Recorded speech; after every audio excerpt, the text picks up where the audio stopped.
Dan Dolev of Mizuho joins us now. Dan, thank you for being here on this Friday night. That's kind of the key here, right? Crypto has really ingrained itself into the ecosystem, $2 trillion in market cap. It's a huge part of the revenue stream for companies like Coinbase and Robinhood, both of which went public this year. So how systemically important is it to the economy right now? In other words, is crypto in and of itself too big to fail? Hey, Leslie, always a pleasure being on the show. So, look, I think you're right. We are seeing crypto basically everywhere in our coverage, right? So we look at Square, we look at PayPal, we look at Coinbase, we look at Robinhood. We're seeing crypto becoming more and more important.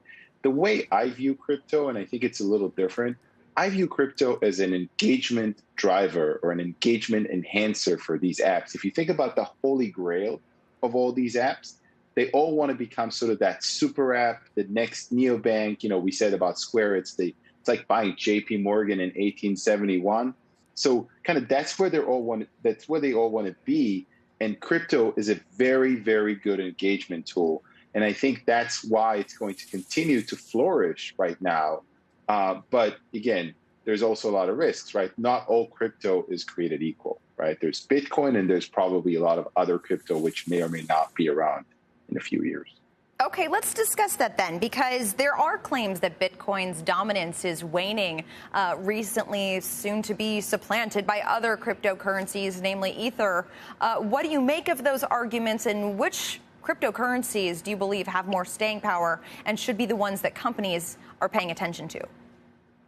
Yeah, that's a great question. Look, I think, when you're thinking about these things, I look at what sort of the thought leaders out there, like the Jack Dorseys of the world or the Elons of the world, and they all talk about Bitcoin as kind of the currency of the internet, right?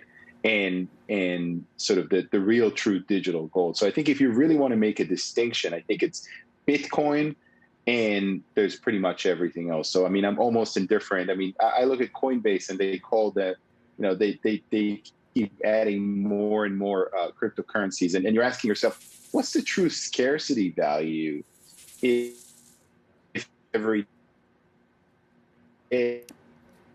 Dan, I think we're having they're adding dozen currencies. So it's Bitcoin. It's truly unique. Okay, I think your audio is a little bit better now. We hit a little pocket there. You said that obviously Bitcoin is still dominant here, but when you look at what happened with Robinhood, for example, Dogecoin was a key contributor to their revenue base. How would you kind of characterize these up-and-coming cryptocurrencies and their relative importance to a lot of the companies that you cover? Yeah, I think, look, we saw what happened with Dogecoin in the second quarter. It was pretty fascinating to see that. I really still think that if you really are bullish about Robinhood and you're thinking about the future of Robinhood, it's very similar to the future of Square. We're using crypto as an engagement driver to become the single money app. So I really think it's one more stepping stone to becoming a much bigger bank and offering a lot of services other than crypto. So I really think we have to look at it on a very long-term basis. It's great to see the engagement with Dogecoin, but I think in a year there'll be something else that people are going to get excited about. So that's kind of how I view this. The end goal is to become that single money app and I think that's where all these really, really good apps are heading towards.